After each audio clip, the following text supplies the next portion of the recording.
Coucou les amis, aujourd'hui on plonge dans un sujet brûlant, la révolution dans le secteur de la santé. Mais attends, on ne parle pas d'IA ou de calcul quantitatif ici. Non, on parle de la lutte contre l'obésité. Et crois-moi, c'est le game changer de notre époque. Deux titans s'affrontent, Novo Nordisk et Eli Lilly. Et spoiler, ça pourrait bien être aussi une grosse opportunité pour ton portefeuille d'investissement. L'obésité, un fléau global. Saviez-vous qu'aujourd'hui, plus de 2,5 milliards de personnes sont en surpoids et 890 millions sont obèses? Les prévisions pour 2030 sont encore plus dingues. 1,2 milliard de personnes obèses dans le monde, soit une personne sur 9. Si t'imagines, aux États-Unis, un tiers de la population est déjà obèse. En France, la situation n'est pas brillante. Près de 17% des adultes sont obèses et ce chiffre pourrait encore grimper. Sans parler des conséquences sanitaires comme les maladies cardiovasculaires ou le diabète. Deux entreprises en première ligne dans ce contexte.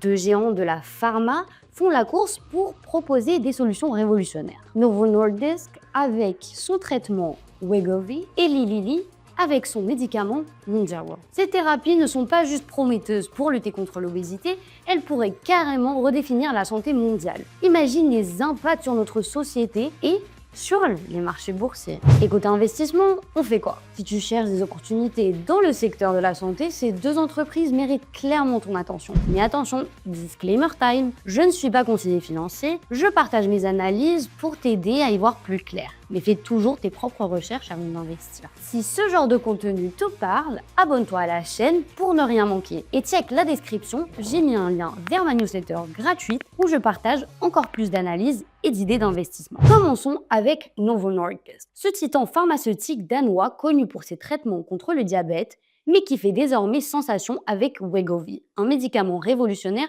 dans la lutte contre l'obésité. Ce produit phare est approuvé par la FDA et l'EMA. Et il ne fait pas les choses à moitié. Une réduction du poids corporel de 15 à 17% en seulement 68 semaines de traitement. Oui, vous avez bien entendu, ça change complètement les règles du jeu. Du côté des finances, Novo Nordisk brille. Voici quelques chiffres clés. EBITDA en croissance trimestre après trimestre, la rentabilité est au rendez-vous. Bénéfice par action qui dépasse régulièrement les attentes. Ratio de solvabilité de 1,5, ce qui montre une excellente capacité à gérer ses dettes. En bonus, Novo Nordisk chouchoute ses actionnaires avec un payout stable autour de 50%, garantissant des dividendes réguliers. Une entreprise solide et fiable. Que demander de plus? Cependant, tout n'est pas parfait. Récemment, l'action Novo Nordisk a connu une chute brutale de 20% en une seule session.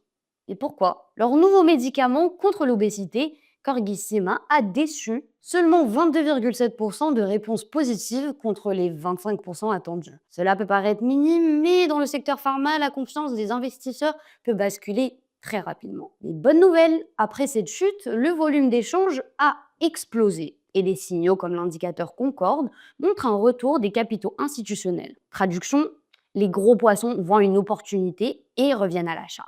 Une situation classique qui pourrait annoncer un rebond prochain. Si vous cherchez à investir dans une entreprise solide qui combine des perspectives de croissance avec une gestion prudente des risques, c'est clairement un dossier à suivre. Avant de passer à Eli Lilly, dans la description, vous trouverez des liens vers des brokers aux commissions ultra compétitives, adaptées à vos besoins. N'hésitez pas à y jeter un coup d'œil pour optimiser vos investissements. Tournons-nous vers Eli Lilly, un autre grand acteur du secteur. Son médicament phare, Mounjaro, Tilsepatida. À l'origine conçu pour traiter le diabète de type 2, ce traitement montre également des résultats impressionnants contre l'obésité. Les études prélèvent que Mounjaro permet une réduction moyenne de 26% du poids corporel chez les patients obèses, même ceux sans diabète. Actuellement, en phase 3 des essais cliniques pour cette application spécifique, ce médicament pourrait être un véritable game changer. Les finances d'Eli Lilly, solides et prometteuses. Si Mounjaro remplit toutes ses promesses, les perspectives financières d'Eli Lilly sont énormes. Voici ce que l'entreprise prévoit. Doublement du chiffre d'affaires clé, incluant l'EBITDA, le flux de trésorerie libre et les bénéfices par action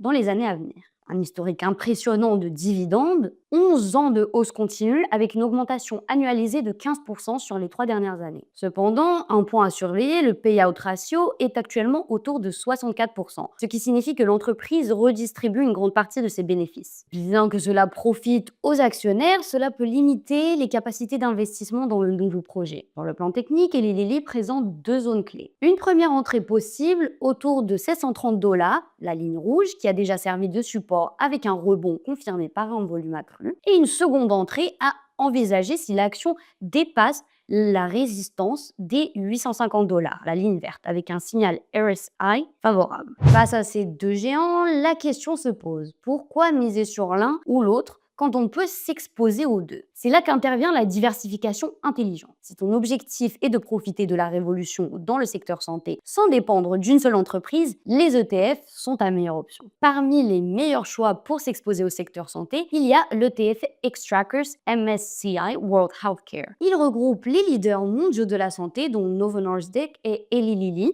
qui représentent ensemble environ 12% du fonds. Pourquoi cet ETF est intéressant? Diversification instantanée, tu investis dans de nombreuses entreprises en une seule fois, réduisant ainsi le risque. Frais réduits, un ratio de dépenses d'environ 0,25% par an, bien inférieur à d'autres fonds similaires. Réplication complète, l'ETF achète toutes les actions de l'indice, garantissant des performances alignées avec le marché global de la santé. Les limites de l'ETF. La diversification peut diluer les gains potentiels si une entreprise performe exceptionnellement bien. Moins de contrôle sur la composition exacte du fonds et les mouvements des actions spécifiques. En somme, si tu recherches une manière plus simple et moins chronophage d'investir dans le secteur de la santé, l'ETF Xtrackers MSCI World Healthcare pourrait être une option très intéressante. Il te permet de profiter de la croissance des entreprises leaders, y compris celles engagées dans la lutte contre l'obésité, sans avoir à passer des heures à analyser chaque détail. Et toi, qu'en penses-tu? Préférerais-tu investir dans Novo Nordisk ou Eli Lilly pour tirer parti de la lutte contre l'obésité? Ou es-tu plutôt adepte de la diversification et de la simplicité qu'offrent les ETF? Partage ton avis dans les commentaires et n'oublie pas de t'abonner à la chaîne pour plus d'analyses financières. À très bientôt!